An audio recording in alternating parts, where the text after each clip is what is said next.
अख्तर्स educational academy welcomes you all, जहां किया जाता है ऐसे टॉपिक पर डिस्कशन जिसका थ्योरेटिकल अप्रोच हार्डली और रेयरली कहीं अवेलेबल हो।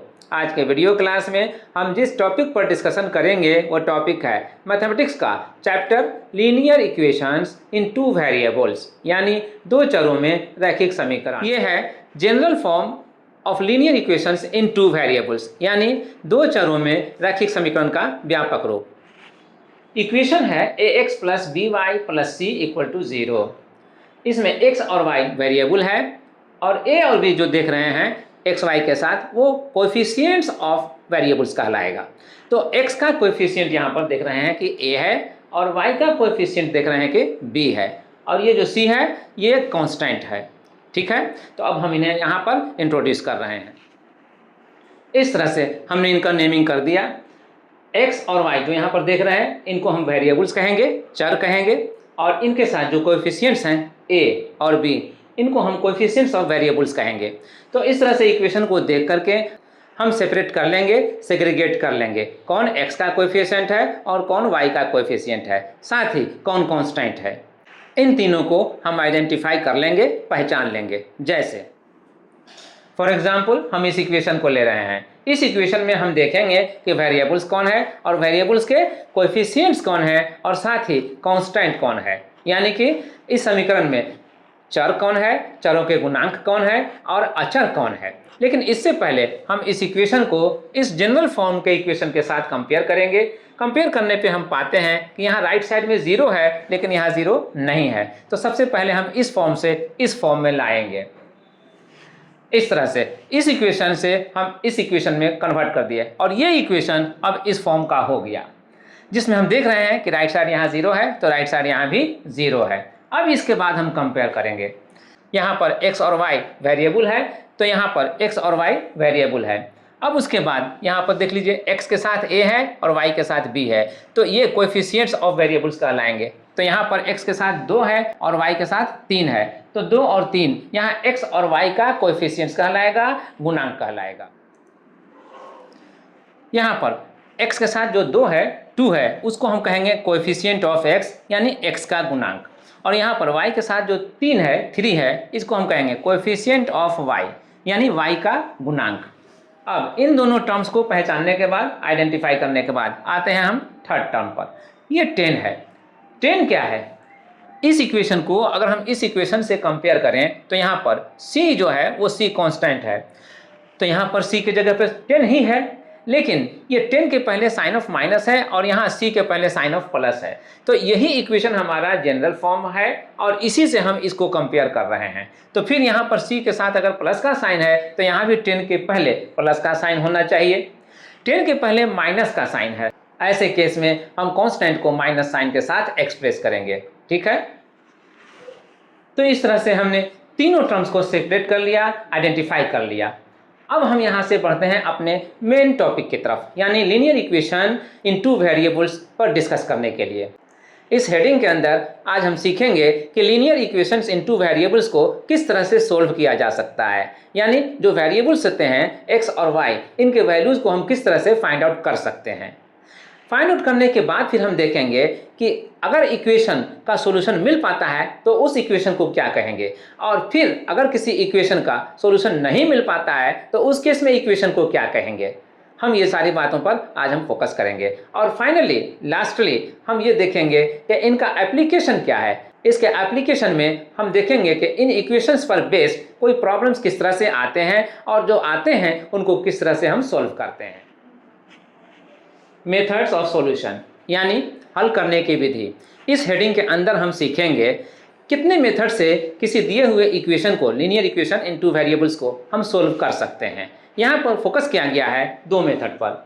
मेथड नंबर 1 में हम देख रहे हैं यहाँ पर अलजेब्राइक मेथड, यानी बीजगणितीय विधि, और मेथड नंबर 2 ग्राफिकल मेथड, यानी ग्राफ विधि। तो ये दोनों मेथड पर हम डिस्कस करेंगे, लेकिन हम स्टार्ट करते हैं अलजेब्राइक मेथड से। Let's proceed. ये है वो प्रॉब्लम जिसे हम टेकअप कर रहे हैं under the heading algebraic method. बीजगणितीय विधि से किस तरह से हम इसको सोल्व कर सकते हैं ये सीखने के लिए। यहाँ पर जो इक्वेशन है वो इक्वेशन है 2x plus 3y equal to 17। ये इक्वेशन 1 है, इसका नाम देंगे हम इक्वेशन नंबर 1। और यहाँ पर सेकेंड इक्वेशन है 3x minus 2y equal to 6 और इसका नाम देंगे इक्वेशन नंबर 2। इनफैक्ट जब भी हम लीनियर इक्वेशंस इन टू वेरिएबल्स पर डिस्कस करते हैं उसके कंप्लीट सॉल्यूशंस को फाइंड आउट करने के लिए, तो चूंकि यहाँ पर वेरिएबल 2 हैं तो यहाँ पर सॉल्यूशन भी 2 होंगे। 2 सॉल्यूशन पाने के लिए यानी x और y जो 2 वेरिएबल होता है उन दोनों के वैल्यू को पाने के लिए 2 इक्वेशन का होना ज़रूरी है। एक सिंगल इक्वेशन से हम कंप्लीट सॉल्यूशंस को फाइंड आउट नहीं कर सकते हैं। फॉर एग्जाम्पल हम यहाँ पर इसे क्लियर करने के लिए एक सेपरेट इक्वेशन लेते हैं और उस पर डिस्कस करते हैं। फॉर एग्जाम्पल हम इस इक्वेशन को ले रहे हैं, टेकअप कर रहे हैं। इस इक्वेशन में हम x और y के वैल्यू को जानना चाहते हैं। x और y का ऐसा कौन सा वैल्यू है जो इस इक्वेशन को सेटिस्फाई कर सकता है। यहाँ पर ये y जो यहाँ पर देख रहे हैं कि सिंगल है, अकेला है, इसको हम सेपरेट करते हैं। अभी यह 3x के साथ है, अब हम इसको सेपरेट करते हैं, 3x से अलग करते हैं। 3x से अलग करने के लिए 3x को लेफ्ट साइड से राइट साइड ले जाएंगे और तब y अकेला रह जाएगा और लिखा जाएगा y equal to 10 minus 3x। ये होगा। अब y का वैल्यू क्लियरली कितना होगा इस फॉर्म को देख करके हम नहीं कर सकते, क्योंकि ये y अब डिपेंड कर रहा है यहाँ x जो इन्वॉल्व है उस पर। x का वैल्यू जैसा होगा उसके अकॉर्डिंगली y का वैल्यू आएगा। अगर x का वैल्यू 0 हुआ तो 0 होने पर 3 इंटू 0 अगर लेंगे फॉर x इक्वल टू 0 यानी 0 के लिए y का जो वैल्यू होगा 10 minus 3 into 0 that is 10 minus 0 that is 10। ये 10 हो जाएगा। और x इक्वल टू 2 के लिए, x इक्वल टू 2 के लिए अगर हम यहाँ पर x का वैल्यू 2 देंगे तो y का वैल्यू कितना आएगा, y equal to 10 minus 3 into 2 यानी 10 माइनस 3 2 जा 6, कितना हो जाएगा 4। इन दोनों एग्जाम्पल से हम समझ गए कि y का वैल्यू बदलता रहेगा अगर x का वैल्यू बदलता रहेगा। y के वैल्यू को फिक्स करने के लिए हमें x का वैल्यू को फिक्स करना होगा। और चूंकि यह इक्वेशन एक सिंगल इक्वेशन है, x और y में 2 वेरिएबल में एक सिंगल इक्वेशन है, इसलिए अगर इन दोनों वेरिएबल्स का हम परफेक्ट सॉल्यूशन चाहते हैं तो हमें 2 इक्वेशन लेना, जैसा कि यहाँ पर देख रहे हैं 2x plus 3y equal to 17 एक इक्वेशन है और 3x minus 2y equal to 6 ये दूसरा इक्वेशन है। इनफैक्ट मैथमेटिक्स का ये रूल है कि नंबर ऑफ वेरिएबल्स जितने होंगे किसी इक्वेशन में उनके परफेक्ट सॉल्यूशंस को फाइंड आउट करने के लिए उतने ही इक्वेशंस हमें गिवन होना चाहिए, दिया हुआ होना चाहिए। यानी किसी भी समीकरण में जितने चर होंगे उनके वैल्यूज़ को, उनके मानों को पुनः ज्ञात करने के लिए हमें उतने ही समीकरण चाहिए, उन चरों में हमें उतने ही समीकरण चाहिए। और चूंकि हम यहाँ पर लीनियर इक्वेशन इन 2 वेरिएबल्स पर डिस्कस कर रहे हैं तो 2 वेरिएबल्स मीन्स 2 चर, x और y यहाँ पर 2 वेरिएबल हैं, 2 चर हैं, तो इसीलिए हमें 2 इक्वेशन चाहिए, 2 समीकरण चाहिए। और यही कंडीशन यहाँ पर फुलफिल हो रहा है और यहाँ पर फुलफिल नहीं हो रहा था। तो अब हम यहाँ पर देखेंगे कि इस इक्वेशन को हम इस हेडिंग के अंदर अलजेब्राइक मेथड में किस तरह से सॉल्व कर सकते हैं। Let's proceed. दिए हुए इक्वेशंस को नंबर 1 और नंबर 2 से हम इंट्रोड्यूस कर रहे हैं। यहाँ 2x plus 3y equal to 17 को हम इक्वेशन नंबर 1 कह रहे हैं और 3x minus 2y equal to 6 को हम इक्वेशन नंबर 2 कह रहे हैं। अब इसे हमें किस तरह सोल्व करना है हमें ये सीखना है। इसके लिए हम यहाँ पर इक्वेशन नंबर 1 से स्टार्ट करेंगे और यहाँ पर चलेंगे 2x plus 3y equal to 17। यहाँ पर x के साथ 2 है, यहाँ पर y के साथ 3 है, माने कोई ना कोई कोएफिशिएंट है x या y के साथ। तो हम इसमें 2x इसको सेपरेट कर रहे हैं 3y से। इसके लिए हम 3y को राइट साइड ले जाएंगे और तब 2x इक्वल टू होगा 17 माइनस 3y। उसके बाद x इक्वल टू x का वैल्यू को फाइंड आउट करने के लिए हम यहाँ पर से 2 को भी रिमूव करेंगे, हटाएंगे और इसके लिए हम बाय रूल राइट साइड ले जाने पर इसको पाएंगे डिनोमिनेटर में। तो होगा यहाँ पर 17 माइनस 3y बाई 2। अब x का वैल्यू ये आया, लेकिन ये कंप्लीट वैल्यू नहीं है, परफेक्ट वैल्यू नहीं है, ये y के ऊपर डिपेंड करने वाला वैल्यू है। तो इसलिए अभी हम इसका एक और नाम दे करके यहाँ पर ड्रॉप करेंगे और फिर प्रोसीड करेंगे सेकेंड इक्वेशन से। तो इसका नाम देते हैं इक्वेशन नंबर 3। इक्वेशन नंबर 2 जो यहाँ इक्वेशन नंबर 2 है उसको हमने यहाँ पर रिपीट किया है 3x minus 2y equal to 6। अब इस इक्वेशन से प्रोसीड करने के हमारे पास दो ऑप्शन है। नंबर एक, जिस तरह से हमने इक्वेशन नंबर 1 से x का वैल्यू फाइंड आउट किया है उसी तरह से इस इक्वेशन नंबर 2 से भी हम x के वैल्यू को फाइंड आउट करें। और ऑप्शन नंबर 2, जो हमने x का वैल्यू इक्वेशन नंबर 1 से फाइंड आउट किया है डायरेक्टली इस वैल्यू को हम इस इक्वेशन में पुटअप कर दें, रख दें। लेकिन हम अभी ऑप्शन नंबर 1 को टेकअप कर रहे हैं, इसलिए 3x का वैल्यू को फाइंड आउट करेंगे, 2y को राइट साइड ले जा करके, और तब लिखा जाएगा 6 + 2y। और तब हम फिर x के वैल्यू को फाइंड आउट करने के लिए 3 को रिमूव करेंगे। 3 को रिमूव करेंगे तो as per rule 3 right side में जाएगा और डिनोमिनेटर में बदल जाएगा, तो 6 + 2y / 3 हो जाएगा। अब इसको नाम देंगे इक्वेशन नंबर 4। अब यहाँ पर x का वैल्यू y के टर्म में आया था जो इक्वेशन नंबर 3 में हमने दे दिया, और यहाँ पर x का वैल्यू y के नाम पर ही आया है जो इक्वेशन नंबर 4 में हमने दे दिया। चूंकि दोनों ही x का वैल्यू है इसलिए दोनों x का वैल्यू इक्वल होगा, दोनों x का वैल्यू इक्वल होगा। तो अब हम इसको और इसको इक्वल करेंगे, राइट साइड को इक्वल करेंगे। 17 - 3y / 2 इक्वल होगा 6 + 2y / 3 के। अब इसको हम चूंकि देख रहे हैं कि अब दोनों साइड में y वेरिएबल ही रह गया, x अब नहीं रहा, तो x नहीं रहने की वजह से अब y के लिए हम इसे सॉल्व करेंगे। और इसके लिए हम क्रॉस मल्टीप्लाई करते हैं, 17 × 3 = 51 और 3 × 3 = 9y, और फिर 2 × 6 = 12 + 2 × 2 = 4y। y वन साइड और विदाउट y वन साइड हम करते हैं, तो 51 - 12 = 9y को राइट साइड ले जाएंगे, माइनस से प्लस हो जाएगा, 4y और प्लस 9y। यहाँ कितना होगा, 11 - 2 9 हो जाएगा, और 4 - 1 3 हो जाएगा, 39। और यहाँ पर 4 + 9 13y हो जाएगा। तो इसलिए y का वैल्यू आएगा कितना, 13 3 जा 3 टाइम्स में कैंसिल, तो 3 आएगा। तो y का वैल्यू यहाँ पर 3 आया। अब जो y का वैल्यू 3 आया है तो इस y के वैल्यू को हम यहाँ जो थर्ड इक्वेशन में x का वैल्यू देख रहे हैं और फोर्थ इक्वेशन में x का वैल्यू देख रहे हैं, दोनों में से किसी में हम पुटअप करेंगे और तब हम x का वैल्यू को फाइंड आउट करेंगे। हम मान लेते हैं इक्वेशन नंबर 4 में पुटअप करते हैं। y का वैल्यू जो 3 आया है यहाँ इक्वेशन नंबर 4 में हम पुटअप कर रहे हैं। x = 6 + 2 × y के बदले में अब हम 3 लिख रहे हैं, तो 6 + 2 × 3 / 3 करके हम यहाँ ला रहे हैं 6 + 6, 2 × 3 हो जाएगा 6, तो 6 + 6 / 3, और 6 + 6 / 3 मतलब 12/3। और यहाँ पर हम कह सकते हैं 3 4 = 12, 4 टाइम्स में कैंसिल हो रहा है, तो इसलिए x का वैल्यू अब जो आया वो 4 आया। तो x का वैल्यू 4 आया और यहाँ y का वैल्यू कितना आया था, 3। तो x का वैल्यू 4 और y का वैल्यू 3, यही सॉल्यूशन हुआ इस दिए हुए इक्वेशन का। क्लियर। अब जिस मेथड से हमने इस सॉल्यूशन को फाइंड आउट किया है इस मेथड को हम कहते हैं कंपैरिजन मेथड, यानी तुलनात्मक विधि। हमने दोनों इक्वेशन से x के वैल्यू को फाइंड आउट किया और तुलना किया, कंपेयर, इसी से हमें इक्वेशन का सॉल्यूशन मिल गया। तो इस तरह से सॉल्यूशन को फाइंड आउट करने का मेथड कहलाता है कंपैरिजन मेथड, तुलनात्मक विधि।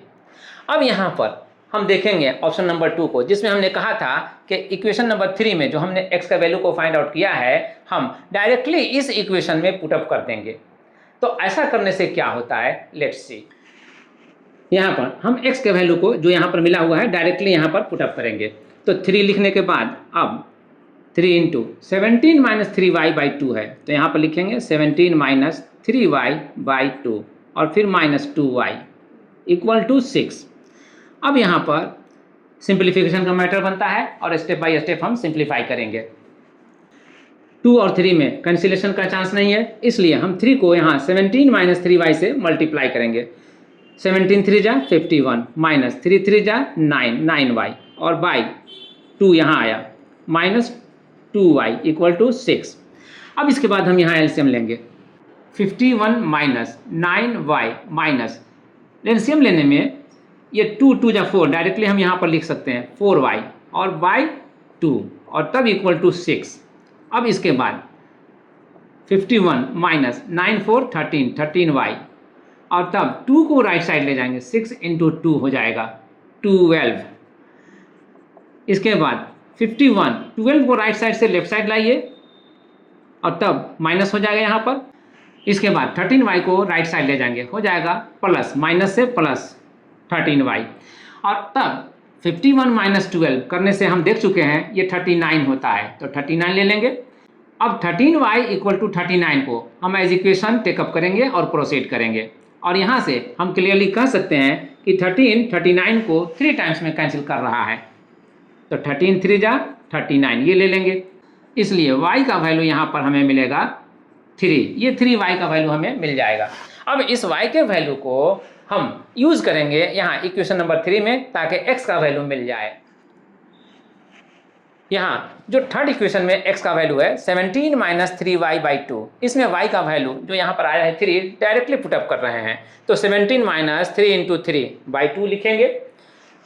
सिंप्लीफिकेशन में ये 17 माइनस 3 3 9/2 ये होगा, और इसलिए 17 माइनस 9 8 और 8/2 2 4 जा 8 4 टाइम्स में कैंसिल, तो इसलिए हम कह सकते हैं x इक्वल टू 4, तो x इक्वल टू यहाँ पर 4 आया, और y का वैल्यू हम ऑलरेडी पा चुके हैं 3, तो x का वैल्यू 4 और y का वैल्यू 3, यही सॉल्यूशन ऑफ द इक्वेशन हुआ। ये जो इक्वेशन दिया हुआ है इसका सॉल्यूशन, और यही सॉल्यूशन हम इससे पहले जो मेथड था कंपैरिजन मेथड, उसमें भी हम पा चुके थे।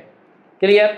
तो अब इससे पता चला कि मेथड, ये जो मेथड है इस मेथड का हम नाम देंगे सब्स्टिट्यूशन मेथड, नाम देंगे सब्स्टिट्यूशन मेथड यानी प्रतिस्थापन विधि। हमने यहाँ पर इक्वेशन नंबर 1 से x के वैल्यू को फाइंड आउट किया और उसी को सब्स्टिट्यूट कर दिया डायरेक्टली इक्वेशन नंबर 2 में, यानी प्रतिस्थापित कर दिया, इसीलिए इस मेथड का नाम है प्रतिस्थापन विधि या सब्स्टिट्यूशन मेथड। ठीक है, तो हम ये मेथड यहाँ पर लिख देंगे और उसके बाद फिर प्रोसीड करेंगे इसी को सोल्व करने के एक और मेथड पर।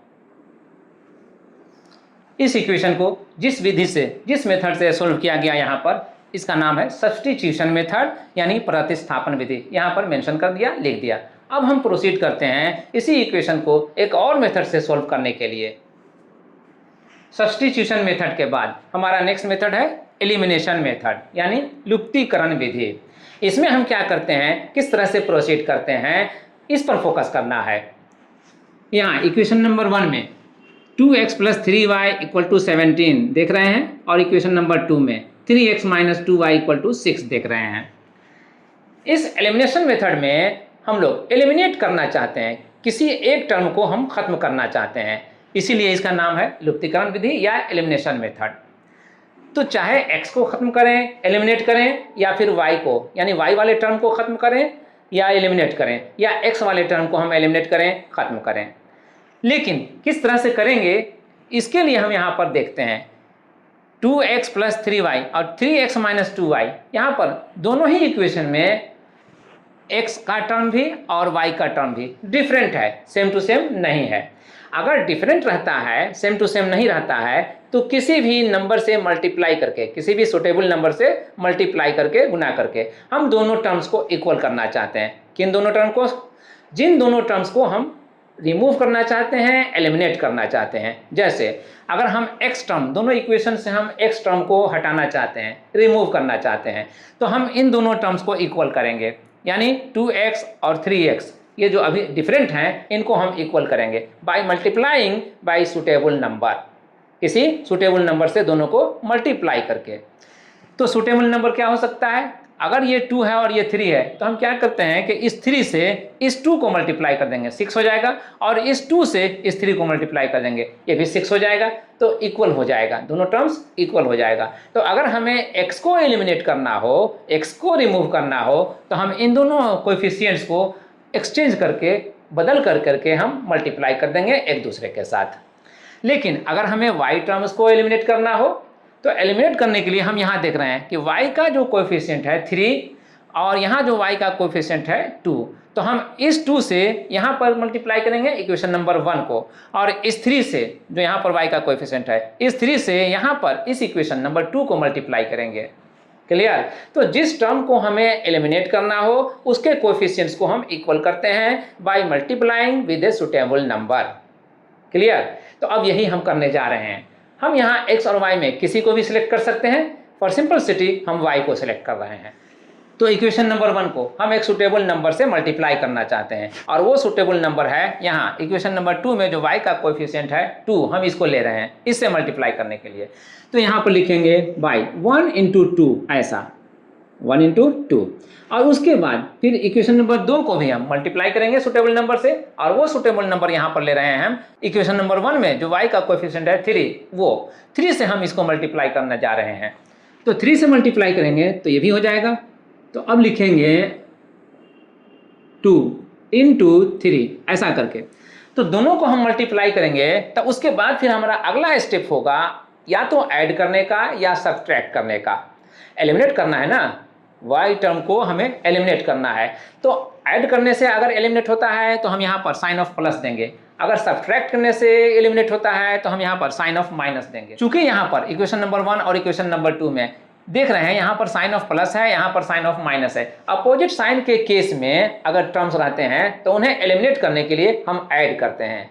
कीप इन माइंड, ध्यान रखना है, हम उसे ऐड करेंगे। और अगर सेम साइन रहेगा, दोनों प्लस रहेगा या दोनों माइनस रहेगा, तो हम सब्ट्रैक्ट करते हैं। क्लियर? तो यहाँ पर ये प्लस है और ये माइनस है, तो हम जो मल्टीप्लाई करने जा रहे हैं, मल्टीप्लाई करने के बाद ये दोनों टर्म्स तो इक्वल हो जाएगा। अभी नहीं है लेकिन मल्टीप्लाई करने के बाद इक्वल हो जाएगा। तो इक्वल होने के बाद अगर ये प्लस और ये माइनस है तो हम यहाँ पर ऐड करेंगे, यहाँ पर हम साइन ऑफ प्लस देंगे। साइन ऑफ प्लस देने के बाद अब यहाँ पर जो मल्टीप्लाई करने के लिए हम जा रहे हैं, वाकई जो मल्टीप्लाई करने से आएगा, अब यहाँ पर हम लिखेंगे 1 को हम 2 से मल्टीप्लाई करने जा रहे हैं। तो 2 से मल्टीप्लाई करेंगे तो 2 2 जा 4x प्लस 2 3 जा 6y हो जाएगा। और प्लस अब देखिए लेफ्ट साइड को हम पहले मल्टीप्लाई करेंगे। तो लेफ्ट साइड का पहले मल्टीप्लाई करेंगे तो 1 को हमने मल्टीप्लाई कर दिया लेफ्ट साइड का, और चूंकि हम ऐड करने जा रहे हैं इक्वेशन नंबर 2 को मल्टीप्लाई करके, तो इसका भी पहले लेफ्ट साइड को ही यहाँ पर लिखेंगे।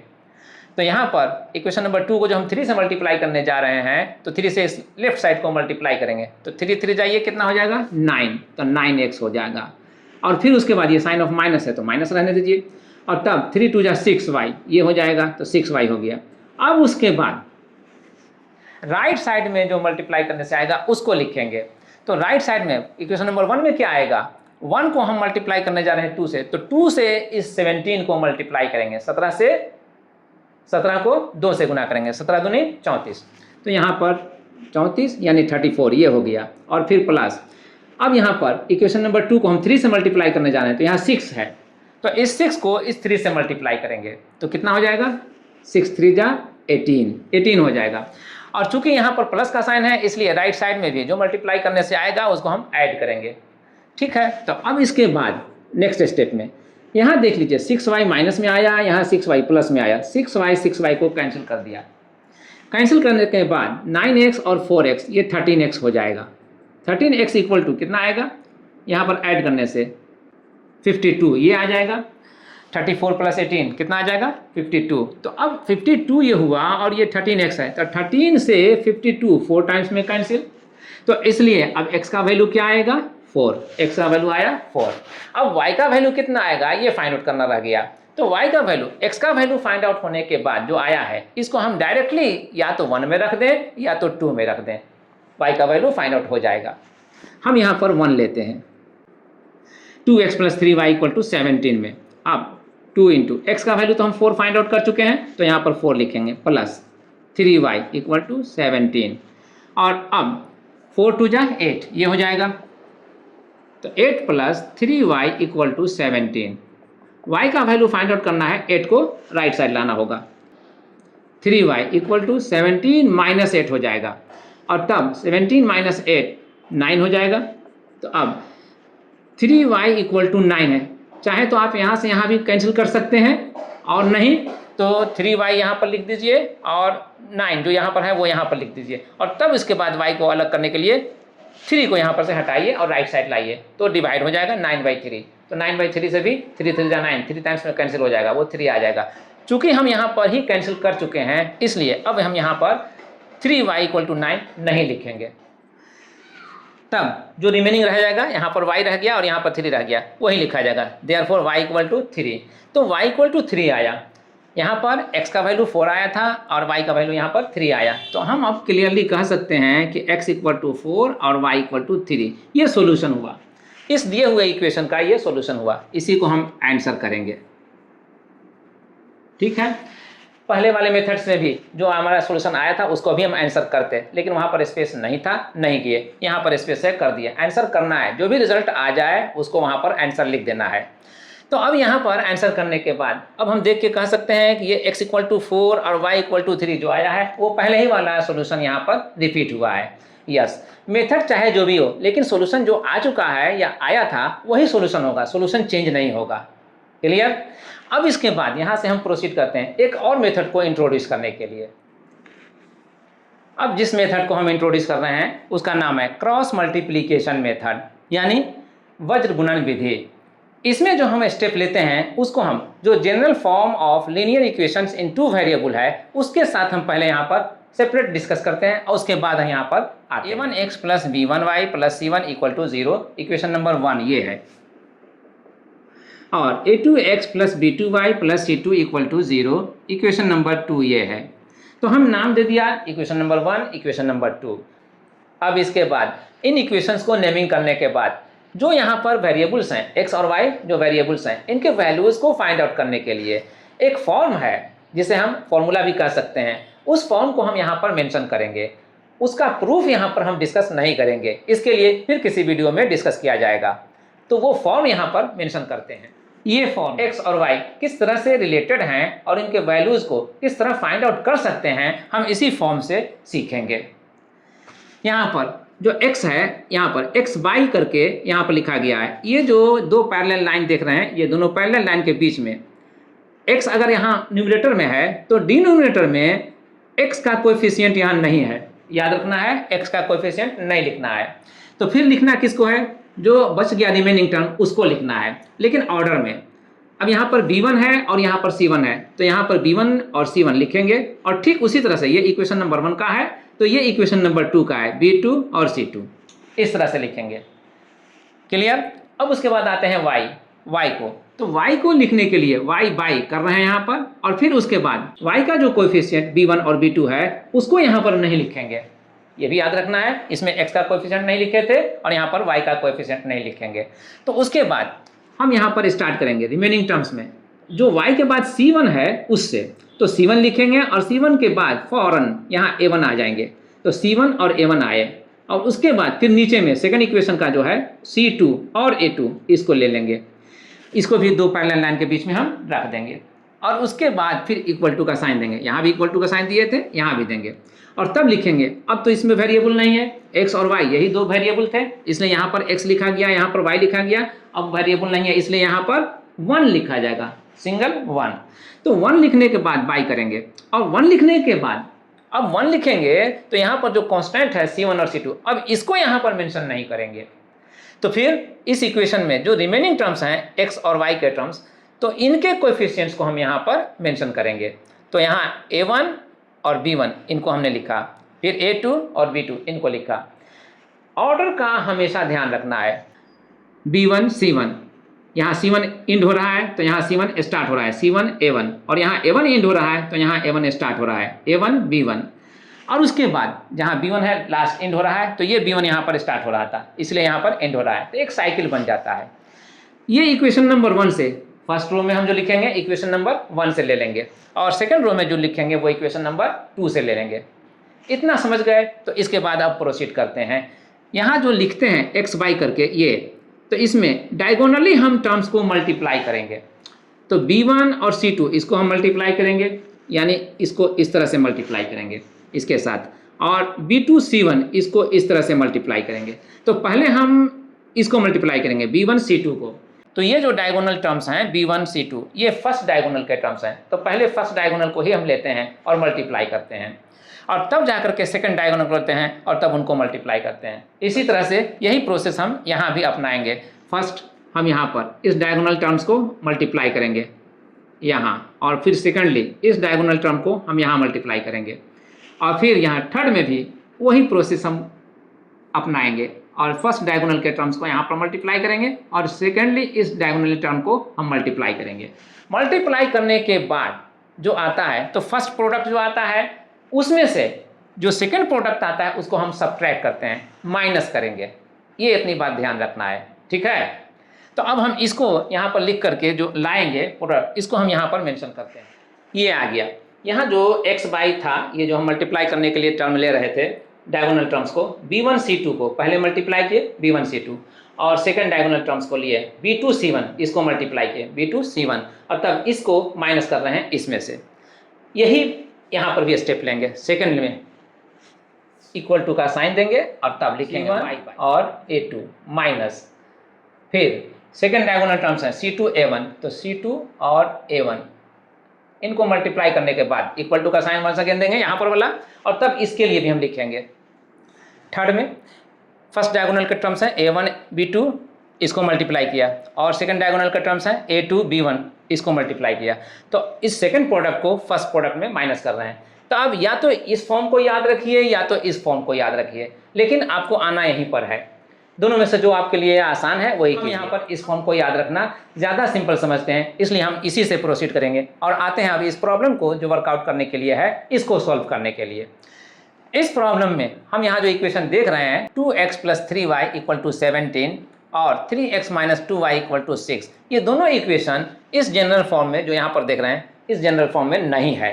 तो सबसे पहले हम इस इक्वेशन को इस जनरल फॉर्म में लाएंगे। लाने के लिए यहाँ जो 17 देख रहे हैं, ये 17 राइट साइड से लेफ्ट साइड ले जाएंगे। लेफ्ट साइड ले जाने के बाद हम पाएंगे जो 17 यहाँ पर प्लस में है, लेफ्ट साइड में आने पे माइनस में हो जाएगा। तो हम इस इक्वल टू के साइन को रिमूव करते हैं और यहाँ पर साइन ऑफ माइनस देते हैं, और राइट साइड में जो 17 आ जाएगा लेफ्ट साइड में, तो उसके बाद बचेगा 0, हम यहाँ पर 0 मेंशन करते हैं। ठीक, यही स्टेप हम सेकेंड इक्वेशन के लिए भी लेते हैं। सेकेंड इक्वेशन में भी 6 को राइट साइड से लेफ्ट साइड में लाने पर ये साइन ऑफ माइनस के साथ आएगा और राइट साइड में 0 रह जाएगा। तो इस तरह से अब ये जो इक्वेशन हुआ 2x + 3y - 17 = 0 और 3x - 2y - 6 = 0, ये दोनों ही इस जनरल फॉर्म में आ गया। अब हम डायरेक्टली जो क्रॉस मल्टीप्लिकेशन का मेथड से हम जहाँ एक्सप्रेशन लिख रहे हैं x और y के वैल्यू को फाइंड आउट करने के लिए, इसको हम यहाँ पर लिखेंगे। तो इसलिए क्रॉस मल्टीप्लिकेशन मेथड या बजट गुणन विधि x y में हम यहाँ जो देख रहे हैं b1c1 b2c2 डायरेक्टली यहाँ पर लिख देते हैं। 3 और 17 यहाँ पर साइन ऑफ प्लस के साथ नहीं माइनस के साथ है, इसलिए यहाँ पर लिखना पड़ेगा -17, और यहाँ पर -2 लिखेंगे और यहाँ पर -6 है वो लिखेंगे। हमेशा याद रखना है जो जनरल फॉर्म है इक्वेशन का, इसमें एवरीवेयर साइन ऑफ प्लस है, तो इसी से कंपेयर करना है। तो इससे कंपेयर करने पर जो साइन यहाँ पर आपको कॉन्ट्राडिक्ट करता हुआ दिखे वही साइन यहाँ पर मेंशन करना है। ठीक है, यहाँ पर माइनस का साइन है लेकिन यहाँ पर प्लस का साइन है, तो प्लस का साइन को मैच कराने के लिए यहाँ पर जो माइनस है हम वहाँ पर इस तरह से लिखते हैं कि ये प्लस का साइन अगर हम कर दें यहाँ पर तो -17 ऐसे करके लिखेंगे। ये टर्म्स जो है वो इस फॉर्म में लिखा जाएगा। तो अब ये प्लस का साइन इस प्लस के साइन के साथ जाएगा मैच होने के लिए, और C1 को मैच करने के लिए हम -17 के पास लाएंगे। क्लियर? इस स्टेप को समझने के बाद अब आते हैं y को लिखने के लिए। तो y बाई यहाँ भी लिखेंगे, C1 A1 है तो C1 A1 -17 लिखिए और 2 लिखिए, C2 A2 -6 लिखिए और 3 लिखिए, और तब equal to 1 by A1 B1 2 लिखिए 3 लिखिए, 3 लिखिए -2 लिखिए, ये लिखिए, ये आया। अब इतना करने के बाद इस स्टेप के बाद हम आएंगे यहाँ पर डायगोनल प्रोडक्ट लेकर के सब्ट्रैक्ट करने के लिए। डायगोनली मल्टीप्लाई करने में 3 6 जा 18 माइनस आ जाएगा 18, और 17 2 जा 34 माइनस माइनस प्लस हो जाएगा। तो प्लस तो होगा लेकिन यहाँ पर साइन ऑफ माइनस चाहिए, यहाँ पर साइन ऑफ माइनस है इसलिए यहाँ पर साइन ऑफ माइनस आइए, तो प्लस और माइनस माइनस रिजल्ट होगा माइनस में, तो -34 ये होगा, और इक्वल टू y बाई आइए। तो यहाँ पर ये डायगोनल जो है ये मल्टीप्लाई करेंगे, -51 17 3 जा 51, और यहाँ पर 6 2 जा 12 ये होगा, लेकिन ये माइनस है और ये प्लस है तो माइनस में प्रोडक्ट आएगा, तो माइनस तो 12 के साथ रहेगा, और माइनस ऐसे ही रहना चाहिए। यहाँ इस फॉर्म में देख रहे हैं माइनस यहाँ भी है, तो इस माइनस के साथ इसका जो माइनस साइन है वो प्लस में चेंज हो जाएगा। तो अब ये माइनस माइनस प्लस हो गया, और 1 बाई इक्वल टू के बाद फिर हम थर्ड टर्म्स के लिए लिखेंगे 1 बाई करने के बाद हम इस प्रोडक्ट को लिखेंगे डायगोनली। तो 2 2 जा 4 -4 और 3 3 जा 9 -9 दोनों प्लस है, इसलिए साइन ऑफ माइनस मेंटेन करने के लिए वहाँ पर माइनस लिखेंगे। तो -4 -9 ये हुआ। नेक्स्ट स्टेप में यहाँ 18 और 34 दोनों को साइन ऑफ माइनस देखते हुए ऐड किया गया और ये आया -52। यहाँ 51 माइनस में है, 12 प्लस में है। यहाँ पर सिंप्लीफिकेशन में ये -39 आया, -39 लिखा गया। और यहाँ -4 और -9 ये -13 आएगा तो -13 लिखा गया। अब यहाँ पर तीनों टर्म से माइनस का साइन कैंसिल हो सकता है तो कैंसिल कर दीजिए। अब इसके बाद x के वैल्यू को फाइंड आउट करने के लिए, y के वैल्यू को फाइंड आउट करने के लिए यहाँ पर जो 1/13 लास्ट में देख रहे हैं इसके साथ हम सेपरेटली प्रोसीड करेंगे। सेपरेटली प्रोसीड करने के लिए फर्स्ट ऑफ ऑल हम x के वैल्यू को फाइंड आउट करेंगे। तो x/52 जो है उसको हम इक्वल करेंगे डायरेक्टली, इसको हम हाइड कर देंगे और डायरेक्टली इक्वल करेंगे 1/13 के। तो x/52 इक्वल टू 1/13। और जब y के वैल्यू को फाइंड आउट करना होगा तो फिर हम इसको हाइड करेंगे और उसके बाद y/39 को इक्वल करेंगे 1/13 के। तो यहाँ पर भी हम इसे लिख सकते हैं y/39 इक्वल टू 1/13। ऐसा करने पर हम सिंप्लीफाई करेंगे जब, तो 52 को राइट साइड ले जाएंगे और राइट साइड जाने पर 1/13 इंटू 52 होगा। तो 52 न्यूमरेटर बनेगा, 13 से सिंप्लीफाई करने में वो कैंसिल होगा 4 टाइम्स में, तो 4 आएगा, x का वैल्यू 4। तो वो हम काम यहीं पर कर लेते हैं, 13 4 जा 52 यहाँ पर ले लेते हैं। और उसी तरह से यहाँ पर 39 को भी देख के कह सकते हैं कि 39 को 3 टाइम्स में कैंसिल कर देगा। तो यहाँ पर 3 लिखते हैं और ये कैंसिल कर लेते हैं। तो अब इसमें डायरेक्टली हम लिख देंगे x इक्वल टू 4 जो यहाँ पर देख रहे हैं डिनोमिनेटर, इसको राइट साइड ले जा करके 1 से मल्टीप्लाई करेंगे और 1 इंटू 4 कितना आ जाएगा 4। उसी तरह से ठीक यहाँ पर भी जो y/3 है यहाँ पर 3 को राइट साइड ले जाएंगे तो 1 से मल्टीप्लाई होगा और तब हो जाएगा y इक्वल टू 1 इंटू 3। इस तरह से x का वैल्यू 4 और y का वैल्यू 3 ये आया। और ये वही सॉल्यूशन है जो ऑलरेडी हम पहले के मेथड्स में देख चुके हैं। तो यहाँ पर भी इसको हम आंसर कर देंगे आंसर। इस तरह से हमने समझा, सीखा क्रॉस मल्टीप्लिकेशन मेथड क्या होता है और किस तरह से हमें स्टेप लेने पड़ते हैं। तो इन मेथड्स को रियलाइज करने के बाद, समझने के बाद अब आते हैं हम अलजेब्राइक मेथड्स को यहाँ पर कंक्लूड करते हैं और अब आते हैं ग्राफिकल मेथड पर। ग्राफिकल मेथड से दिए हुए इक्वेशन को किस तरह से हम सोल्व कर सकते हैं, लेट्स सी। ग्राफिकल मेथड से इस दिए हुए इक्वेशन को हम किस तरह सोल्व करते हैं, इसके लिए हम पहले वाला मेथड जो हमने लिया था कंपैरिजन मेथड, उसका हेल्प लेंगे। इक्वेशन नंबर 1 जो देख रहे हैं यहाँ पर, यहाँ से चलेंगे 2x + 3y -17 है, -17 को राइट साइड ले जाएंगे और तब 17 लिखेंगे इक्वल टू करने के बाद अब उसके बाद यहाँ पर x को हम सेपरेट करेंगे। तो x को सेपरेट करने के लिए 3y राइट साइड, 17 - 3y ये होगा और x इक्वल टू 17 - 3y/2 ये होगा। अब इतना करने के बाद यहाँ पर चूंकि x का वैल्यू है जो y के ऊपर डिपेंड करता हुआ आ रहा है, तो हम वहाँ पर y का वैल्यू अपने चॉइस से यहाँ पर पुटअप करेंगे और उसका कॉरस्पॉन्डिंग वैल्यू जो x का आएगा उसके साथ हम पेयर बनाएंगे और वह पेयर जो बनेगा वो कोऑर्डिनेट ज्योमेट्री में एक पॉइंट को इंडिकेट करेगा। तो हम यहाँ पर ग्राफिकल मेथड में उसी को हम टेकअप करेंगे और लोकेट करेंगे ग्राफ पेपर पर। लेकिन पहले यहाँ पर हम वो पॉइंट पेयर बना करके चुन लेते हैं। जो हम y का वैल्यू लेंगे इसमें ज़्यादा नहीं, 2 या 3 लेंगे, उसमें भी हम यहाँ पर 2 लेने जा रहे हैं। तो y का वैल्यू अपनी तरफ से यहाँ पर चॉइस से रखेंगे। y का वैल्यू सपोज कर लीजिए हम y का वैल्यू हम 0 लेते हैं, तो अगर y का वैल्यू यहाँ पर 0 पुटअप करेंगे तो 3 × 0 हो जाएगा, 3 × 0 मतलब 0, तो 17 - 0 मतलब 17। 17 को जो 2 से हम डिवाइड करेंगे तो वो कम्प्लीटली डिवाइड नहीं हो पाएगा, है ना। तो ऐसे केस में हम y का जो वैल्यू 0 लिए थे उसको नहीं लेंगे, हम ऐसा वैल्यू चॉइस से टेकअप करेंगे जिसकी वजह से ऊपर न्यूमरेटर जो है वो सिंप्लीफाई करने पे 2 का मल्टीपुल आ जाए ताकि 2 से वो डिवाइड हो जाए। तो यहाँ पर अगर y का वैल्यू हम 1 लेते हैं तो 1 लेंगे अगर, तो यहाँ पर 1 लिख देंगे और 1 लेने पर ये 3 × 1 हो जाएगा और ये 17 माइनस हो जाएगा /2, तो 3 × 1 3 हो जाएगा, तो 17 - 3/2 ये कितना आएगा 14/2 मतलब 7। तो x का वैल्यू कितना आएगा, x का वैल्यू 7, यही 7 यहाँ पर हम लिखेंगे। अब इसके बाद y का वैल्यू हम फिर से अपने चॉइस से कोई दूसरा वैल्यू लेंगे। इस बार हम y का वैल्यू लेते हैं 3, तो 3 अगर लेंगे तो 3 × 3 = 9 हो जाएगा ये, तो 3 × 3 = 9 यानी 3 × 3 = 9, तो 17 - 9 कितना हो जाएगा 8। अब 8/2 होगा, 8/2 का मतलब 2 × 4 = 8, तो 4 आएगा। तो ये 4 आ जाएगा x का वैल्यू। तो यहाँ पर y का वैल्यू हम 3 लेकर चेक कर रहे थे, तो यही 3 यहाँ पर ले लेंगे और 3 लेने से x का वैल्यू 4 आया, तो यहाँ पर x का वैल्यू 4 लेंगे।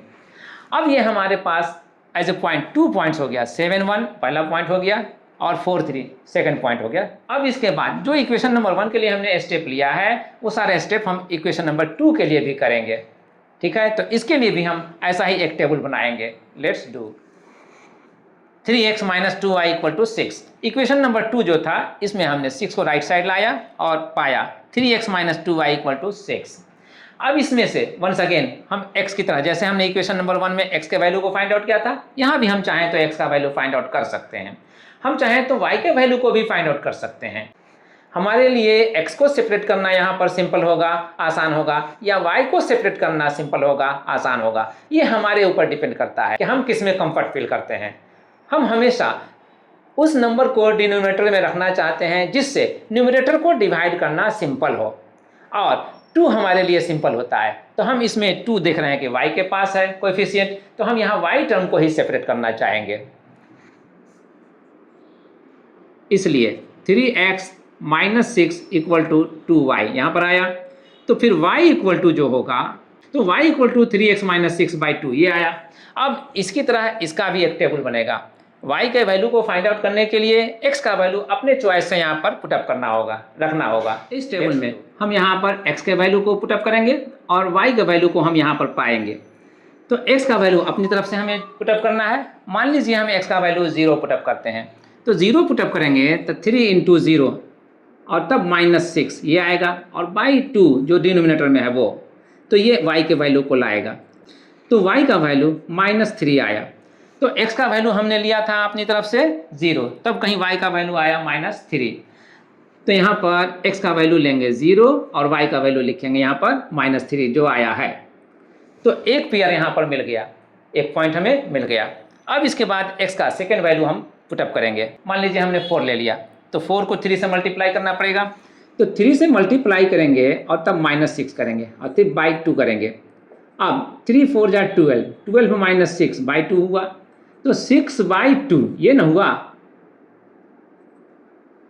अब उसके बाद 3, तो y का वैल्यू कितना आया, ये y का वैल्यू दे रहा है, इसलिए y का वैल्यू को हम लिख पाएंगे 3। तो y का वैल्यू 3 आया, x का वैल्यू 4 लेने पे y का वैल्यू 3 आया। तो यहाँ पर आप लिख लीजिए x का वैल्यू 4 और y का वैल्यू 3 ये। अब अपनी चॉइस से हमने ये वैल्यू पा लिया। एक पॉइंट हमारे लिए ये आया और एक पॉइंट हमारे लिए ये आया। इन दोनों ही से, इन दोनों टेबल से ही जो भी पॉइंट्स हमें मिले हैं वो सबको हम ग्राफ पर लोकेट करेंगे, इंडिकेट करेंगे। Let's do. ग्राफ पेपर पर पहले हम x एक्सिस और y एक्सिस को डिटरमाइन कर लेंगे। ठीक इस तरह से x डैश करके x एक्सिस को हम इंडिकेट करेंगे और y डैश करके हम y एक्सिस को इंडिकेट करेंगे। दोनों यहाँ पर इंटरसेक्ट हो रहा है, ये ओरिजिन हो जाएगा, O से लिखेंगे। ओरिजिन का जो कोऑर्डिनेट वैल्यू होता है वो 0 0 होता है, तो यहाँ पर हम 0 0 भी मेंशन कर सकते हैं, 0 0। अब इसके बाद इक्वल डिस्टेंस पर हम यहाँ पर कुछ पॉइंट्स ले लेते हैं और उसके बाद उन पॉइंट्स को जो हम यहाँ लोकेट करने वाले हैं लोकेट करते हैं। इस तरह से इक्वल डिस्टेंट पॉइंट्स ले करके हम मार्किंग करते हैं। एक्स एक्सिस और वाई एक्सिस पर हम उन्हें मार्किंग करते हैं। ओ से राइट साइड में एक्स एक्सिस के लिए 2 4 6 8 and so on. Left side के लिए -2 -4 -6 -8 and so on. Y axis के लिए above origin 2 4 6 and so on. Below origin -2 -4 -6 and so on. ये इस तरह से हमने किया है। यहाँ पर आपके लिए ग्राफ पेपर पर ऑलरेडी लाइंस रहेंगे, उसमें आपको सिर्फ लिखना है, आपको ड्रा नहीं करना है। तो यहाँ पर हमने लिख लिया और यहीं पर से हम ड्रॉ करेंगे। इस टेबल के अकॉर्डिंग हम लाइंस ड्रॉ करेंगे। जैसे हम फर्स्ट पॉइंट्स को लेते हैं, इस टेबल में 7 और 1 ये हमारा फर्स्ट पेयर है, हम इसे as a point first point लेते हैं और यहाँ पर आते हैं एक्स एक्सिस वाई एक्सिस वाले प्लेन में लोकेट करने के लिए। तो 7 और 1 जो यहाँ पर 7 1 बन सकता है, आप इसको कह सकते हैं ऐसे भी 7 और 1 ऐसे। तो 7 और 1 x = 7, x = 7 जा रहे हैं तो 2 4 6 और 8, 6 और 8 का मिड पॉइंट पर होगा 7। तो हम यहाँ पर मिड पॉइंट का अंदाज़ा करते हुए हम 7 को इंडिकेट करेंगे। बट 7 ही सिर्फ नहीं है बल्कि 1 भी है, तो इसके माने ये हुआ कि हम यहाँ पर रुकेंगे नहीं, यहाँ पर अंदाज़ा करने के साथ ही 1 पॉइंट एबव जाएंगे। वाई एक्सिस के लिए हम 1 पॉइंट एबव जाएंगे, यहाँ 1 पॉजिटिव है इसलिए एबव जाएंगे। एबव जाने में हम यहाँ पर 0 और 2 का जो मिड पॉइंट देख रहे हैं उसका अंदाज़ा लेंगे और ठीक एक्स एक्सिस के पैरेलल यहाँ पर चलते हुए आएंगे और जो 6 और 8 के बीच में मिड पॉइंट पड़ रहा है उसके सामने आकर रुक जाएंगे। क्लियर? मान लीजिए हमने इस तरह से अंदाज़ा लिया और ये पॉइंट यहाँ पर आ गया। ग्राफ के पेपर पर आपको अंदाज़ा नहीं करना है, वहाँ पर ऑलरेडी लाइंस होंगे ड्रॉ किए हुए और वो लाइंस जहाँ पर इंटरसेक्ट कर रहे होंगे वही पॉइंट आपको सेलेक्ट करना है, चूज़ करना है। यहाँ पर हमने ले लिया 7 और 1। सेकेंड पॉइंट हमारे लिए कौन होगा? 4, 3। तो इसको भी आप 4 और 3 ऐसे समझ लीजिए। 4 और 3, एक्स के लिए 4 और वाई के लिए 3, तो 2 और 3, 2 और 4, यहाँ पर 4 आ रहा है, पॉजिटिव साइन के साथ है 4, इसलिए राइट साइड जाएंगे, तो 4 आ रहा है यहाँ पर और 3 वाई के लिए होगा। तो ठीक यहाँ से ऊपर जाएंगे, एलोंग वाई एक्सिस हम ऊपर आएंगे और 2 के सामने आएंगे तो 2 हुआ, लेकिन वाई के लिए हमें 3 चलना है, तो 2 और 4 का जो मिड पॉइंट होगा यहाँ पर यही 3 होगा। तो ठीक हम इसके सामने से आएंगे एक्स एक्सिस के पैरेलल और ठीक 4 के सामने आकर के हम रुक जाएंगे। तो 4 के सामने यहाँ पर मान लेते हैं ये यहाँ पर आता है, तो यहाँ पर रुक जाएंगे और इसका नाम दे देंगे 4 और 3। 4 और 3 इन दोनों पॉइंट्स को हम स्केल और पेंसिल के हेल्प से मिलाते हुए एक लाइन ड्रा करेंगे। मान लीजिए ये लाइन है जो इन दोनों पॉइंट्स को मिलाते हुए ड्रा किया गया है, तो यही लाइन होगा इस इक्वेशन, जो फर्स्ट इक्वेशन है 2x + 3y - 17 = 0 का ग्राफ, और हम इसके ऊपर लिखेंगे 2x + 3y - 17 = 0। और इसके बाद अब आते हैं हम सेकेंड टेबल पे। इस टेबल में हमारा फर्स्ट पॉइंट हो रहा है 0 और -3, तो 0 और -3 यहाँ पर लिख लेते हैं और इसको हम लोकेट करते हैं यहाँ। तो x = 0 यहीं पर रह जाएंगे और y = -3 जाना है, तो y = -3 बिलो द ओरिजिन होगा, यहाँ से नीचे की तरफ आएंगे y एक्सिस पर। तो 2 यहाँ -2 यहाँ पर है और -4 यहाँ पर है, दोनों का मिड पॉइंट होगा -3। ठीक है, तो यहीं पर हम आके ठहर जाएंगे, रुक जाएंगे और इसी का नाम देंगे हम 0 और -3। ये पॉइंट हो गया, लोकेट हो गया यहाँ ग्राफ पर। अब आएंगे सेकेंड पॉइंट पर जो 4 और 3 है उसके लिए, तो 4 और 3 लेंगे एज ए पॉइंट, ये दूसरा पॉइंट होगा, सेकेंड पॉइंट होगा। उस पॉइंट को हम यहाँ पर प्लेन में शो करेंगे। तो x = 4 है, तो x = 4 तो यहीं पर आएगा, और y = 3 है, तो y = 3, 2 और 4 जो यहाँ देख रहे हैं y एक्सिस के अलॉन्ग, इसका मिड पॉइंट होगा। तो ठीक यहाँ जो 4 है उससे ऊपर चलेंगे और यहाँ ठीक जो मिड पॉइंट है उसके सामने आकर के ठहरेंगे। तो ये इत्तेफाक से यही पॉइंट है जो हमने फर्स्ट इक्वेशन में भी इसको लोकेट किया था 4 और 3 पॉइंट्स के लिए। तो यही पॉइंट हो गया इसका भी। 4 और 3 को, इसमें जो 4 और 3 है उसको यहाँ पर लोकेट करने के बाद एक पॉइंट यहाँ और एक पॉइंट यहाँ, दोनों पॉइंट्स को हमने लोकेट कर दिया। अब इन दोनों पॉइंट्स को मैच कराते हुए, ज्वाइन कराते हुए एक लाइन ड्रा करेंगे। तो ये लाइन है जो इस पॉइंट और इस पॉइंट, दोनों पॉइंट्स को ज्वाइन करते हुए ये ड्रा किया गया है, और ये लाइन इस इक्वेशन के लिए है 3x - 2y - 6 = 0, इसके लिए। तो हम इस इक्वेशन को यहाँ पर शो कर सकते हैं 3x - 2y - 6 = 0। तो इसको इंडिकेट करने के बाद, शो करने के बाद, अब हम आते हैं कि ये दोनों लाइंस जो आए हैं ग्राफ दोनों इक्वेशन के लिए, ये दोनों यहाँ पर इंटरसेक्ट कर रहे हैं। इंटरसेक्ट अगर यहाँ कर रहे हैं तो ये पॉइंट कौन सा है? 4 और 3 का। तो ये 4 और 3 का पॉइंट्स है, तो ये कॉमन है, दोनों लाइंस पर रहने वाला पॉइंट है, और जो कॉमन पॉइंट्स होगा वही सॉल्यूशन ऑफ इक्वेशन होगा। क्लियर? तो ये जो 4 और 3 आ रहा है, जिसमें x का वैल्यू 4 लेंगे और y का वैल्यू 3 लेंगे, तो यही सॉल्यूशन होगा, दिए हुए इक्वेशन का यही सॉल्यूशन होगा। सॉल्यूशन के लिए क्या हो गया? x = 4 और y = 3, और इसी को हम आंसर करेंगे, आंसर।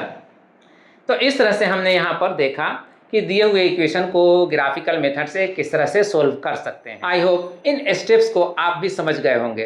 फिर भी सेल्फ असेसमेंट के लिए अपने बुक से कुछ प्रॉब्लम्स को नोट कीजिए और उसे वर्कआउट कीजिए। पहले ग्राफिकल मेथड, और फिर अलजेब्राइक मेथड, या पहले अलजेब्राइक मेथड से और फिर ग्राफिकल मेथड से, दोनों से पाया हुआ आंसर को मैच कराइए। अगर दोनों केस में आपका आंसर मैच कर जाता है, इसके माने ये हुआ कि जो भी स्टेप्स आज डिस्कस किए गए हैं उनको आपने अच्छी तरह से समझ लिया है, और इसके माने ये भी हुआ कि इसका कॉन्सेप्ट भी आपके अंदर डेवलप हो गया। अब ये काम आप पे ड्रॉप करते हुए यहाँ से प्रोसीड करते हैं, कुछ एक वर्ड्स प्रॉब्लम को लेते हैं और फिर उसे वर्कआउट करते हैं। लेकिन उससे पहले कुछ रिमार्केबल पॉइंट्स हैं जो हमने यहाँ पर डिस्कस किया है, उसमें नोट करने के लिए पहले हम उनको मेंशन करते हैं और फिर वर्ड्स प्रॉब्लम को लेते हैं। अंडर रिमार्क्स पॉइंट नंबर 1, जिन इक्वेशंस का हम ग्राफ ड्रा करते हैं, अगर वो दोनों इक्वेशंस के ग्राफ एक दूसरे को इंटरसेक्ट करते हैं तो जहाँ पर इंटरसेक्ट करते हैं वही सॉल्यूशन होता है। तो अगर इंटरसेक्ट करेंगे तो उसी के लिए ये रूल है, the equations have a single solution और यूनिक सॉल्यूशन। सिंगल सॉल्यूशन रखने वाले को यूनिक सॉल्यूशन रखना भी कहते हैं। The equations have a single solution और unique solutions if they intersect each other. अगर दोनों ग्राफ एक दूसरे को इंटरसेक्ट करते हैं तो कहा जाएगा कि इक्वेशन का सॉल्यूशन यूनिक है, सिंगल है, और इस केस में दोनों इक्वेशन को कहा जाएगा कंसिस्टेंट, कहा जाएगा कंसिस्टेंट यानी संगत। और अगर इक्वेशन के ग्राफ जो ड्रा किए जाएंगे अगर इंटरसेक्ट नहीं किए तब तो उस केस में कहलाएंगे इनकंसिस्टेंट। अब इसी पॉइंट को इन शॉर्ट हम यहाँ पर अंडर रिमार्क्स पॉइंट 2 में मेंशन करते हैं।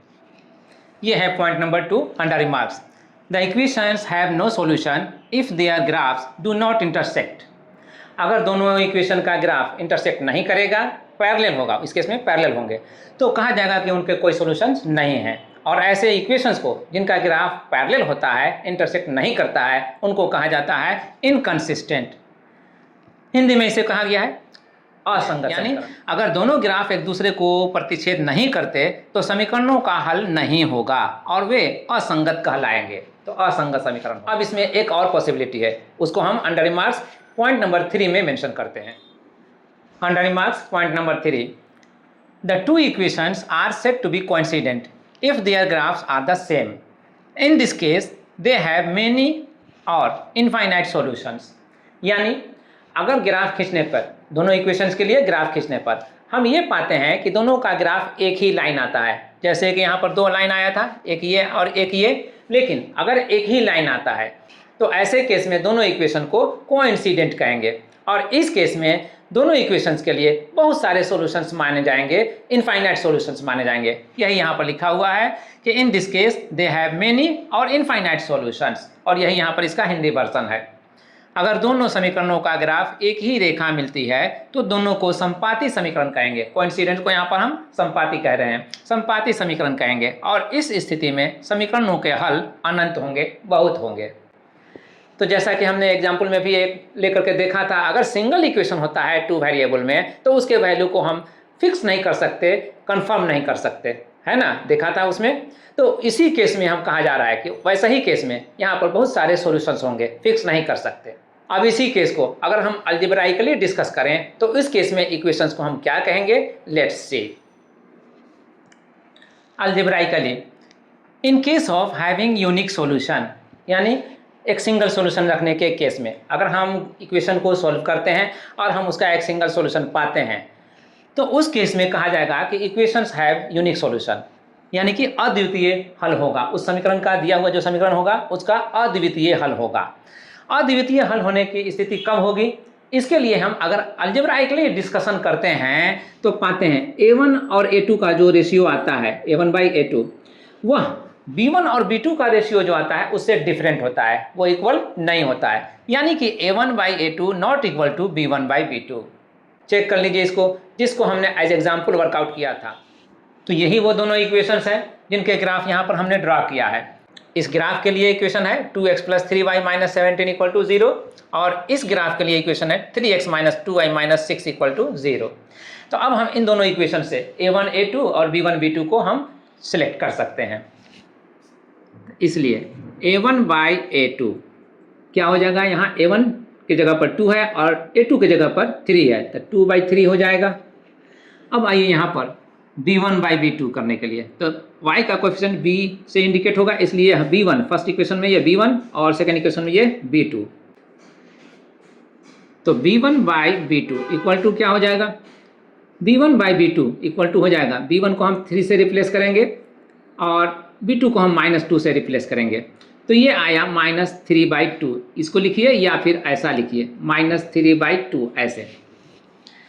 क्लियरली यहाँ जो देख रहे हैं a1/a2 2/3 के इक्वल है, और यहाँ जो देख रहे हैं b1/b2 -3/2 के इक्वल है।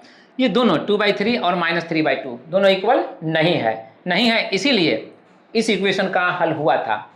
तो ऐसे ही केस में जहाँ पर हम अलजेब्राइकली हम यूनिक सॉल्यूशन पाते हैं, उस इक्वेशन को हम कहते हैं ग्राफ में कंसिस्टेंट। तो ये कंसिस्टेंट इक्वेशन होने के लिए भी कंडीशन हो गया। तो ये कंडीशन हम कंसिस्टेंसी इक्वेशन होने के लिए याद रखेंगे, यानी संगत समीकरण होने के लिए हम ये याद रखेंगे। अब आते हैं दूसरे कंडीशन में। दूसरे कंडीशन में जहाँ पर कि ग्राफ नहीं इंटरसेक्ट कर रहा था, यानी जहाँ पर हम इक्वेशन को सोल्व कर रहे थे और उसमें हम सॉल्यूशन नहीं पा रहे थे, वैसे केस में क्या होता है? उस केस में हम कैसे पहचानेंगे कि इक्वेशन का जो दिया हुआ इक्वेशन होगा उसका हल निकलेगा या नहीं निकलेगा? हल निकलने के लिए कंडीशन अगर ये है a1/a2 not equal to b1/b2, तो हल नहीं निकलने के लिए इस नॉट इक्वल टू को आप छोड़ दीजिए और तब इक्वल टू कह दीजिए। यानी a1/a2 और b1/b2 दोनों का वैल्यू इक्वल अगर हो जाएगा तो दिया हुआ इक्वेशन का हल नहीं होगा, बशर्ते के c1/c2 का वैल्यू इनसे डिफरेंट हो जाए। तो ये हुआ उस कंडीशन में जिस कंडीशन में हम दिए हुए इक्वेशन का सॉल्यूशन नहीं पाएंगे। In case of having no solution, हल नहीं होने की स्थिति में कंडीशन ये है a1/a2 इक्वल टू b1/b2 के और नॉट इक्वल टू c1/c2 के। और ऐसे कंडीशन में जहाँ पर हमने ग्राफिकली देखा था कि अगर हम ग्राफ से उसका हल नहीं पाते हैं तो उस केस में ग्राफ जो भी था इक्वेशंस का वो पैरेलल आता था, यानी एक दूसरे को इंटरसेक्ट नहीं करता था कहीं पर। तो वैसे केस में जहाँ इंटरसेक्ट नहीं करे, पैरेलल आए, वैसे केस में यहाँ पर अलजेब्राइकली हम देखेंगे a1/a2 और b1/b2 इन दोनों का वैल्यू सेम टू सेम आएगा, लेकिन c1/c2 का वैल्यू सेम टू सेम नहीं आएगा। क्लियर? अब इसे हम जस्टिफाई करेंगे एक ऐसे एग्जाम्पल को लेकर के जिसमें दिए हुए इक्वेशन का वैल्यू फाइंड आउट नहीं किया जा सकता है। यहाँ पर ये जो इक्वेशंस थे इनके वैल्यू फाइंड आउट हुए हैं, इसलिए हम इनको यहाँ पर एज एग्जाम्पल नहीं ले सकते जस्टिफाई करने के लिए। तो हम यहाँ पर अनदर एग्जाम्पल लेते हैं जस्टिफाई करने के लिए। यहाँ पर हमने एग्जाम्पल लिया है 2x + y = 6 और 4x + 2y = 10, ये लिया है एग्जाम्पल। तो अब यहाँ पर देखिए a1/a2 का वैल्यू फाइंड आउट करके a1/a2 यानी कि 2/4 कितना आएगा? 2 2 जा 4 ये होगा 1/2। और b1/b2 यहाँ पर 1 और यहाँ पर 2 तो 1/2, दोनों ही केस में ये 1/2 आ रहा है। लेकिन अब हम यहाँ देखेंगे c1/c2 जो है यहाँ पर कंडीशन, उसको भी यहाँ पर c1 कौन है? यहाँ c1 राइट साइड से लेफ्ट साइड लाएंगे 6 को तो -6 होगा, और यहाँ पर 10 राइट साइड से लेफ्ट साइड लाएंगे तो वो -10 होगा।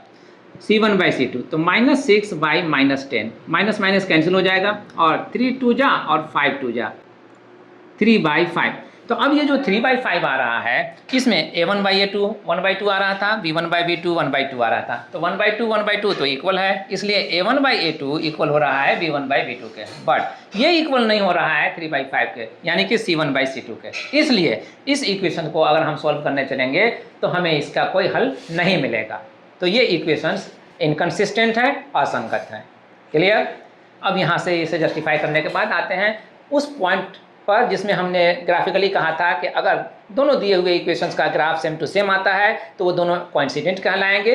तो इस कंडीशन को हम अलजेब्राइकली कैसे पाएंगे, अब इसको हम देखते हैं। ये अंडर रिमार्क्स पॉइंट नंबर 3 में हम दे रहे हैं अलजेब्राइक मेथड से। इन केस ऑफ मेनी सॉल्यूशन, अगर हम बहुत सारे सॉल्यूशन पाते हैं दिए हुए इक्वेशंस का, तो वैसे केस में हमने ग्राफिकली कहा था कि दोनों इक्वेशंस कोइंसिडेंट कहलाएंगे। तो कोइंसिडेंट होने के केस में अलजेब्राइकली हम क्या रिजल्ट पाएंगे? तो पाएंगे a1/a2 b1/b2 और c1/c2 तीनों को इक्वल पाएंगे, और इसलिए हम इसे कोइंसिडेंट होने का या संपाती होने के कंडीशन के नाम पर याद रखेंगे, कोइंसिडेंट या संपाती। अब इसे जस्टिफाई करने के लिए हम एग्जाम्पल लेते हैं, अनदर एग्जाम्पल। ये एग्जाम्पल लीजिए x + y = 2 और 2x + 2y = 4। तो यहाँ पर हम a1/a2 b1/b2 और c1/c2 का वैल्यू हम फाइंड आउट करेंगे। a1/a2 a1 यहाँ पर 1 लिया जाएगा और a2 यहाँ पर 2 लिया जाएगा, तो 1/2 हो गया। b1/b2 यहाँ पर y का कोएफिशिएंट 1 है, यहाँ पर 2 है, तो 1/2 लिया जाएगा। C1/C2, C1 जो यहाँ पर राइट साइड में 2 दे रहे हैं, लेफ्ट साइड लाएंगे तो -2 होगा, और यहाँ पर 4 दे रहे हैं राइट साइड में, तो लेफ्ट साइड में लाने पर -4 होगा। बहरहाल C1/C2 अगर करेंगे तो -2/-4, माइनस माइनस कैंसिल, और इसलिए अब जो रिजल्ट आएगा सिंप्लीफाई करने के बाद ये 1/2 आएगा। तो इन इस केस A1/A2 भी 1/2, B1/B2 भी 1/2 और C1/C2 भी 1/2, हर एक केस में हमने 1/2 ही को पाया। तो कहेंगे कि इस इक्वेशन का हल बहुत सारा होगा, अनंत होगा, और इसलिए इन इक्वेशंस को हम कोइंसिडेंट या संपातिक कह सकते हैं। अब हम यहाँ पर रिमार्क्स को कंक्लूड करते हैं और प्रोसीड करते हैं टुवर्ड्स ए वर्ड प्रॉब्लम। ये है वो प्रॉब्लम जिसे हम एज एग्जाम्पल ले रहे हैं वर्ड प्रॉब्लम के नाम पर। प्रॉब्लम है find the fraction which becomes 1/2 when the denominator is increased by 4 and 1/8 when the numerator is diminished by 5। यानी उस भिन्न को ज्ञात करें जो 1/2 हो जाता है, 1/2 हो जाता है जब उसके हर में 4 जोड़ा जाता है, और 1/8 हो जाता है जब उसके अंश में 5 घटाया जाता है। यहाँ पर जो प्रॉब्लम है वो बेस्ड है फ्रैक्शन पर, यानी भिन्न पर। तो फ्रैक्शन कहते हैं उसको जिसमें हम एक न्यूमरेटर पाते हैं और एक डिनोमिनेटर पाते हैं, यानी कि एक अंश होता है जिसे न्यूमरेटर कहेंगे और एक हर होता है जिसे डिनोमिनेटर कहेंगे। तो अब हम उसको यहाँ पर सपोज कर रहे हैं एज वेरिएबल्स, x और y वेरिएबल्स के तौर पे हम सपोज करते हुए यहाँ से प्रोसीड करेंगे, और x/y का फॉर्म हम देंगे फ्रैक्शन के लिए। लेट यानी मान लीजिए फ्रैक्शन या भिन्न क्या है, x/y। तो इस x को हम न्यूमरेटर कहेंगे और इस y को हम डिनोमिनेटर कहेंगे। न्यूमरेटर मतलब अंश, डिनोमिनेटर मतलब हर। एक बार फिर दोहरा देते हैं, और उसके बाद अब हम इसको हम अकॉर्डिंग टू दिस सिचुएशन हम अरेंज करेंगे और उसके बाद फिर प्रोसीड करेंगे सॉल्व करने के लिए। तो पहला इसमें कंडीशन जो है उसको हम देखते हैं, find the fraction which becomes 1/2। वो फ्रैक्शन फाइंड आउट कीजिए जो 1/2 हो जाता है, कब, when the denominator is increased by 4, जब डिनोमिनेटर को 4 से इंक्रीज किया जाता है। तो अब हम यहाँ पर लिखेंगे अकॉर्डिंग टू क्वेश्चन, जो सिचुएशन है उसको हम यहाँ पर स्टेट करेंगे। यहाँ x एज इट इज रहने देंगे, x न्यूमरेटर है और इसको कुछ नहीं करना है।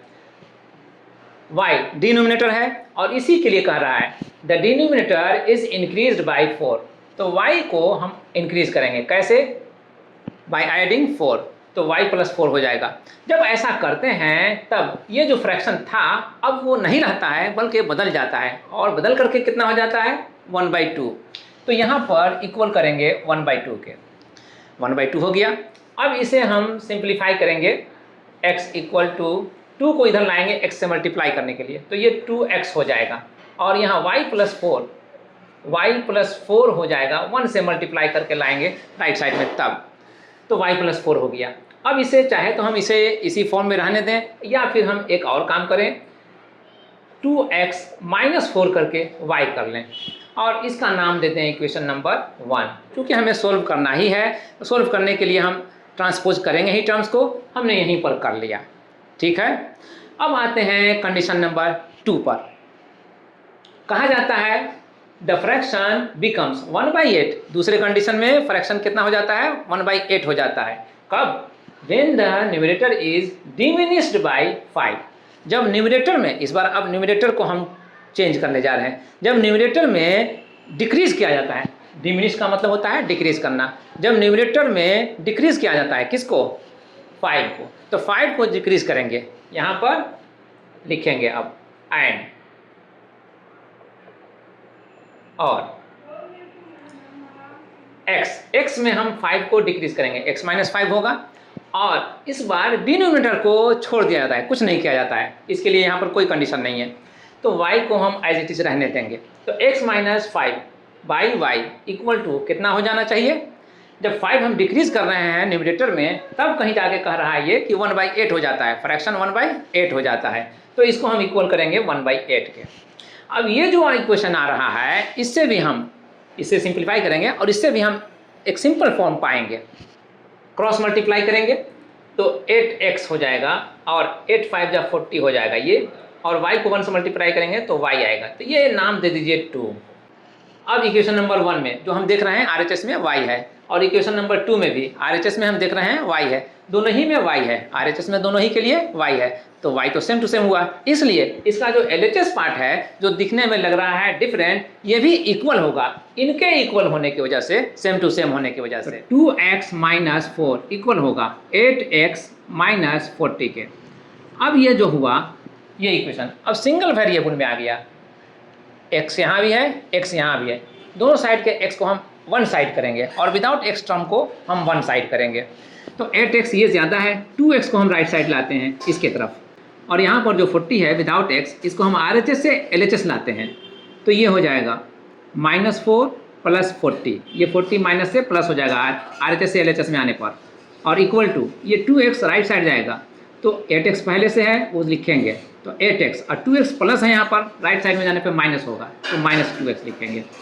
अब इसके बाद 40 - 4 कितना हो जाएगा 36, और ये कितना हो जाएगा 8x - 2x 6x, ये 6x आ गया। इन सिंप्लीफिकेशन हम कह सकते हैं 6 6 जा 36, 6 टाइम्स में ये कैंसिल हो गया, तो इसलिए हम पाएंगे x = 6। अगर x = 6 आया तो इस x के वैल्यू को हम चाहे इक्वेशन नंबर 1 में रख दें, चाहे इक्वेशन नंबर 2 में रख दें, हम 1 में रखते हैं। 1 में जो इक्वेशन है y = 2x - 4, इसे हम यहाँ पर रिपीट करते हैं, और अब हम x के वैल्यू को यहाँ पर सब्स्टिट्यूट करेंगे, तो 2 × जहाँ x का वैल्यू यहाँ 6 पाए हैं, यहाँ पर 6 लिखेंगे -4 = y। तो अब y का वैल्यू क्या आएगा, y का वैल्यू 6 2 जा 12, ये 12 हो जाएगा, और -4 है तो 12 - 4, 12 - 4 कितना हो जाएगा 8, तो y का वैल्यू हो गया 8। और इसलिए अब यहाँ पर जब x का वैल्यू पा लिया हमने, यहाँ पर y का वैल्यू पा लिया हमने, तो फिर अब फ्रैक्शन को फाइंड आउट करने के लिए हम यहाँ पर जो सपोज किए हैं x/y फ्रैक्शन, इसमें हम रखेंगे x और y के वैल्यू को। देयरफॉर x/y = x को हम रिप्लेस करेंगे 6 से और y को रिप्लेस करेंगे 8 से, तो 6/8 ये हुआ हमारा फ्रैक्शन, रिक्वायर्ड फ्रैक्शन हमारा यही हुआ। अब हम चाहें तो 6/8 इसे सिंप्लीफाई कर सकते हैं, फर्दर सिंप्लीफाई कर सकते हैं, और चाहें तो छोड़ सकते हैं, लेकिन यहाँ देखते हैं कंडीशन क्या है, सिंप्लीफाई करने पे क्या कंडीशन हो सकता है। अगर हम सिंप्लीफाई करते हैं तो 6/8 कितना हो जाएगा 3 2 जा और 4 2 जा 3/4 हो जाएगा। 3/4 होने के केस में यहाँ पर सेकंड कंडीशन में जो हम देख रहे हैं, यहाँ न्यूमरेटर में हम 5 को डिक्रीज कर रहे हैं, तो 3/4 के केस में न्यूमरेटर जो 3 आ रहा है उस केस में हम 5 को माइनस नहीं कर सकते, अदरवाइज फ्रैक्शन नेगेटिव हो जाएगा, और इस कंडीशन को वो फुलफिल नहीं करेगा जहाँ पर 1/8 आने को कह रहा है। 5 को सब्ट्रैक्ट करने पर, डिक्रीज करने पे 1/8 आता है, इस कंडीशन को वो फुलफिल नहीं कर पाएगा, इसलिए हम यहाँ सिंप्लीफाई नहीं करेंगे, तो 6/8 यही हमारा रिक्वायर्ड आंसर होगा। Required fraction 6/8। अब इसको आप चेक कर सकते हैं, दोनों कंडीशन को ये फुलफिल करता है कि नहीं करता है, अब इसे चेक कर सकते हैं। कंडीशन नंबर 1 में क्या कहा जा रहा था, डिनोमिनेटर में 4 ऐड किया जा रहा था, डिनोमिनेटर को 4 से ऐड किया जा रहा था, तो यहाँ पर डिनोमिनेटर 8 है, तो 8 में हम 4 ऐड करेंगे तो 12 हो जाएगा। अब 12 हो जाने के केस में 6/12 जो आएगा फ्रैक्शन वो कितना होगा, 6 2 जा 12 में 1/2 में कैंसिल हो जाएगा, तो 1/2 ही तो आता है। जब डिनोमिनेटर में 4 ऐड करते हैं तो ये 1/2 आता है, यही कंडीशन नंबर 1 स्टेट कर रहा है। और सेकंड कंडीशन में जब हम इसमें न्यूमरेटर में 5 डिक्रीज करते हैं, माइनस करते हैं, तो 5 के डिक्रीज करने से ये कितना हो जाएगा 6 - 5 1, तो 1 आएगा और ये 8 है तो 1/8 हो जाएगा, और 1/8 ही यहाँ पर आना है, यहाँ पर कंडीशन दिया हुआ है 1/8 हो जाता है। अगर न्यूमरेटर में 5 माइनस करते हैं तो 1/8 हो जाता है। इस तरह से दोनों कंडीशन को ये फुलफिल कर रहा है, हमारा आंसर करेक्ट हो गया। इसके साथ ही अब आज का क्लास हम कंक्लूड करते हैं। आई होप कि ये क्लास आपके लिए यूज़फुल रहा होगा। अगर कहीं पर कोई डाउट है, कोई कॉम्प्लिकेशन है, तो प्लीज़ कमेंट बॉक्स में अपने कमेंट के ज़रिए हमें फीडबैक दीजिए। आने वाले किसी न किसी वीडियो क्लास में जहाँ कहीं भी पॉसिबल होगा उसे रेक्टिफाई किया जाएगा, रिमूव किया जाएगा। तो इसी के साथ आज के क्लास को हम कंक्लूड करते हैं। मिलते हैं फिर किसी वीडियो में, फिर किसी टॉपिक पर डिस्कशन करते हुए। Thank you.